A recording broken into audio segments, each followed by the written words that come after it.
Just one comment for the Japanese Domestic Violence Act. Under the law, officially, spouses means the married couple and also de facto married couple. It means that the Domestic Violence Act is applicable to the both different types of couples. However, I mean, in reality, it's easy to distinguish the married couple. However, how we can judge the so-called de facto married couple. So maybe if they are able to show that they are living together officially, on the documents, then the law could be applicable. So this is a very difficult point, how to use it actually. Like in Malaysia, it's also the same with Japan, that we recognize de facto relationship, and then there are few ways to show. One is if you all have a child together. Okay. Second is if, let's say, you can prove that you all have some ceremony, tea ceremony and all that. And then the thirdly is even like if you can show the invitation card of the marriage. Yeah.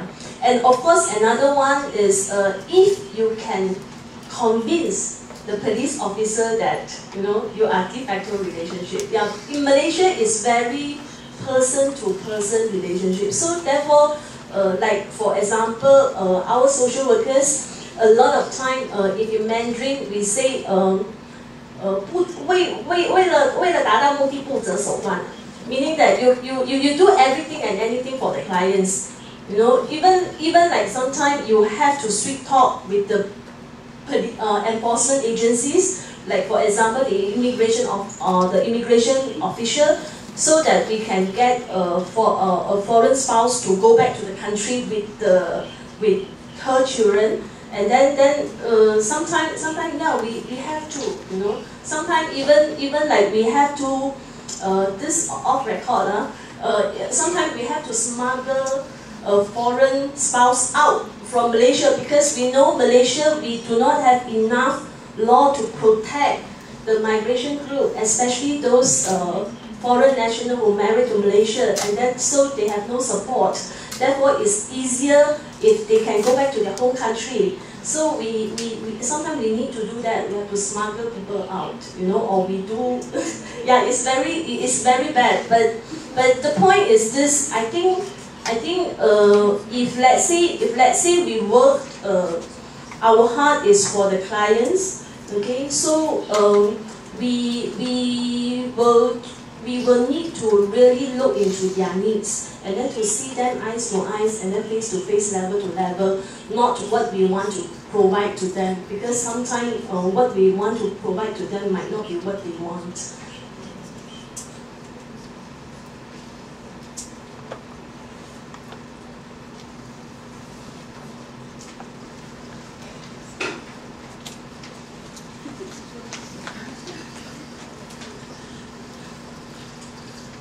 I hear from the Japanese report that every day about 3 women would be murdered. Now, in Taiwan, we are also very concerned about, wives being murdered or husbands being murdered, or else the whole family die together. How do you try to meet your problem in Japan? What can I say?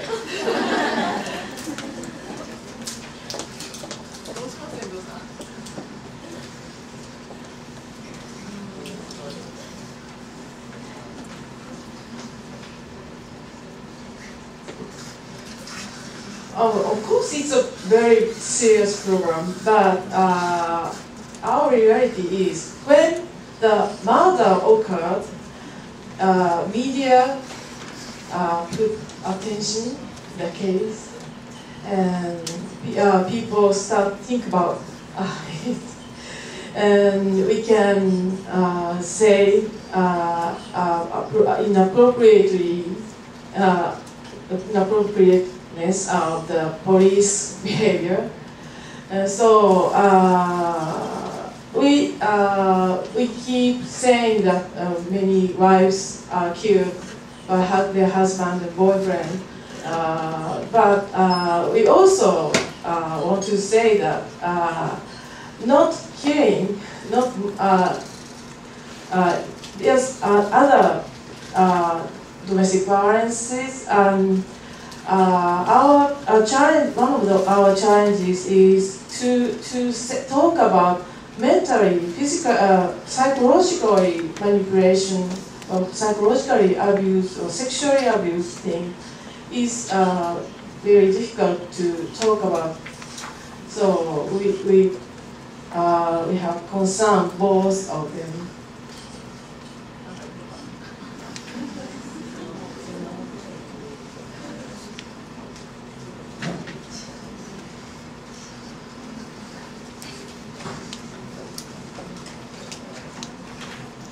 My question also goes to you. So, how do you deal with these de facto couples issues? So, private shelters can protection for those every people, even they are LGBT people or boyfriend-girlfriend relationships. However, we don't have money, so and the code doesn't allow protection orders in many cases. So we are now working on the next revision of the law. Its goal is about dating violence and LGBT people included. And also, as I said, the penal code, the criminal thing is very difficult. So currently, we made a new network against sexual violence law. And little bit good news. Recently, I did a lecture to judges who deal with protection orders in my area. That was the first time in history in Japan, and only in our area. And so I hope it will continue to all Japan. Okay, one more question. Particularly the transgender people, they are also became very frontliner of the sexual victims. So, are you facing any cases like this? Yes. Both in Malaysia and also Japan? Yes. Sometimes we meet transgender couples violence cases. So we try to find right lawyers who understand about that, and I also did a survey to the public shelters whether they worked for those people, transgender or sexual minority people, and only several metropolitan areas public facility are doing, but in local area, public servants don't understand that issue. It's the same situation in Malaysia about the transgender and other sexual minorities, violence issues. We have other NGOs who help transgender couple. Yeah, so it's quite prevalent. I mean the issues are real. The thing is that in Malaysia it will be very difficult for them to report a case like this, because in Malaysia we have a penal code which is a very strange penal code. Okay. Well, if let's say they report the case, they can be charged under Section 377, which they might be found guilty of having things like unnatural sexual relation. Yeah, Malaysia is that bad. Okay, so therefore it is very difficult for them to report the case or to the police enforcement agencies.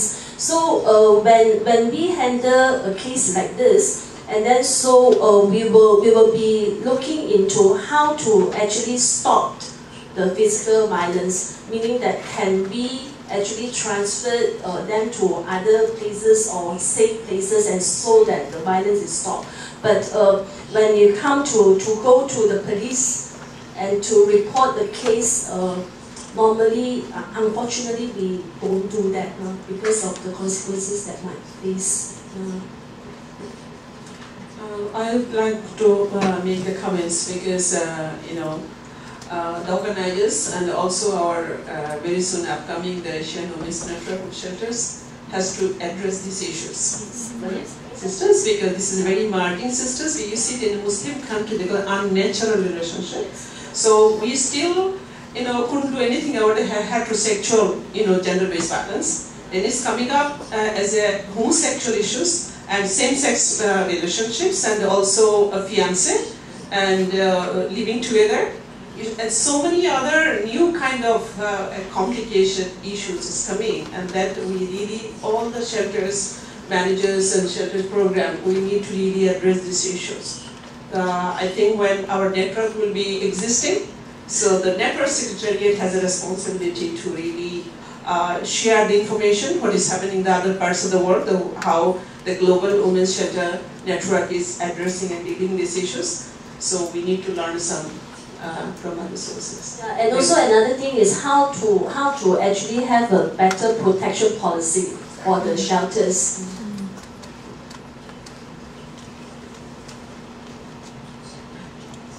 Yeah, because in Bangladesh you cannot imagine, they still did not recognize that this relationship exists. It wasn't even recognized. So that's why the transgender people, they are fully became a sex worker.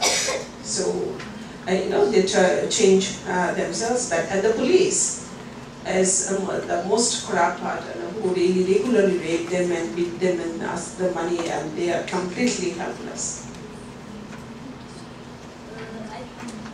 I just want to introduce you your report that we are coming out, a shadow report, CEDAW shadow report. This is by the Malaysian NGO. This is the second shadow report. We are going to launch it, I think, somewhere this week, and you can go to our website and then to download the soft copy. So inside there are a lot of cases and also the development in Malaysia regard to law reform and some of the things that we are looking for changes. Yeah, you can download from our website once it's launched this week.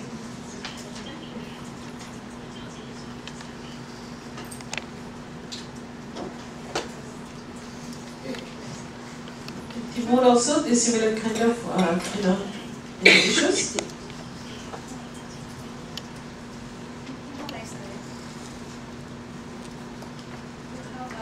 Oh, on Article 2, maybe I can read from TV law. I didn't, because you have type of them categorized that this is as a domestic violence, like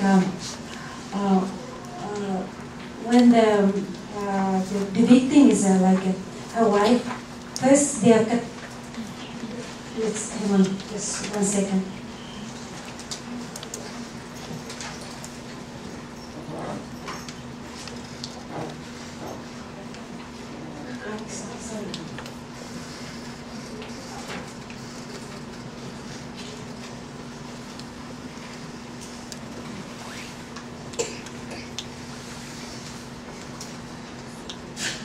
For the purpose of this law, domestic violence is any act or result of the act committed in the family context with or without the cohabitation by the family members or any other family members where exists influence, notably physical, economic, or one over another in the family relation or by the person against another with who he or she has intimate relationship, which result in or may result in the harm of physical, sexual, physical suffering, economic abuse,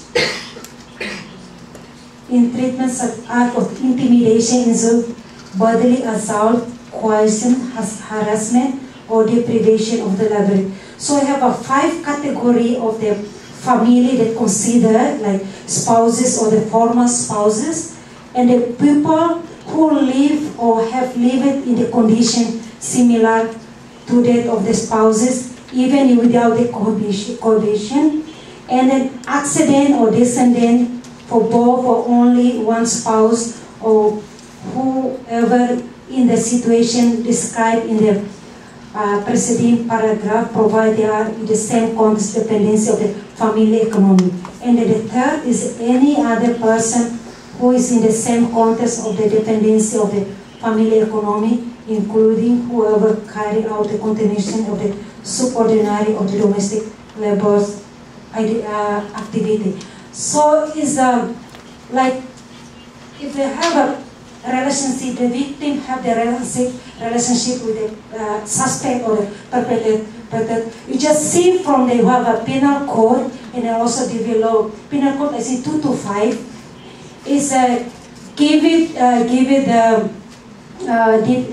the mandate that just see the relationship. So it's like dependence of economy. Even they are not married, even they are just live together, even like 1 week, 2 weeks, but if you make a physical abuse or sexual abuse or some, any violence, if the victim report their cases to the police, it will be committed as a public crime. So before they say it's a semi-public crime, but now after our law, domestic violence law, any violence they consider as a public crime. And then our public crime is not depend on the victim. They are reporting their cases. If someone see they are beating each other, they have the right to report their cases. And then our name or our name will keep confidential by the police. So they will contact directly to the suspect and the victim to continue to the process.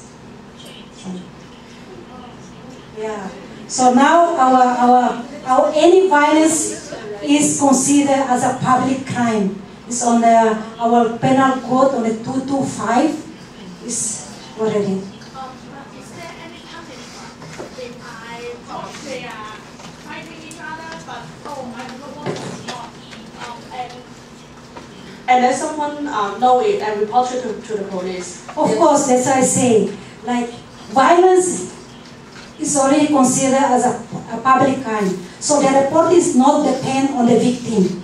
If someone see if they're beating each other, they have the right to report. So in the following day or in the, maybe police will come to interview.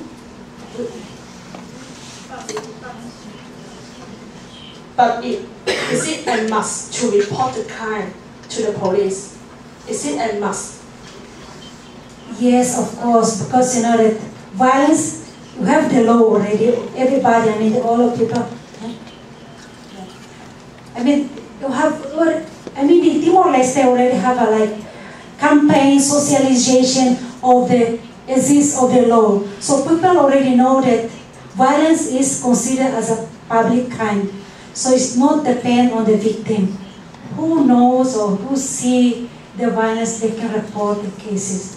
So have the training for the police. So we have an increased awareness or training for the VPO, training for the community. To reach in the community level. Even in the law we have the Suku Chief. Suku Chief is very close to the community level. they know that you have the law. So if they see that you have the cases, it automatically they will report to the police.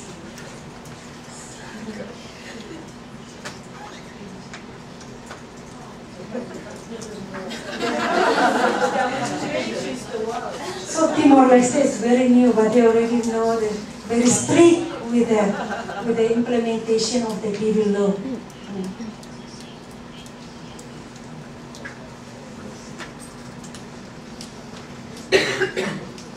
好，我们的时间到了哈，但是可以感觉得出来，后面的讨论越来越热络，就是在听到东帝汶的从法令到他们的这个倡议变成是一个全民哈，就是一个这样的一个责任哈。我想这个部分应该有些人会很兴奋，会觉得应该是这样，但是也许有些人对于是不是这样子的一个责任通报，也许有不同在执行上的一个这个做法，但是我觉得说，事实上我们大家互相参考，其他的一个国家的一个这个做法，当然我想都一定有他们的一个国家的这个文化或者是一个怎么样子的一个脉络哈，但是我想这个应该都是作为我们未来在我们自己的国家。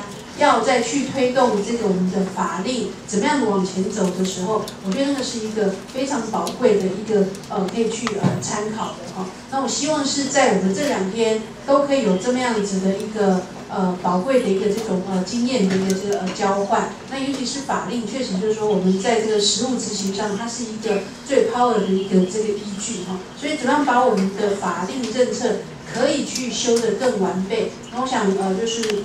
大家去这样的一个经验的一个交流，好，那希望我们这2天大家要把握机会，可以有这样子多多的一个这样的意见的一个交换。那我们这个 session 就到这里结束，谢谢大家的一个参与跟贡献。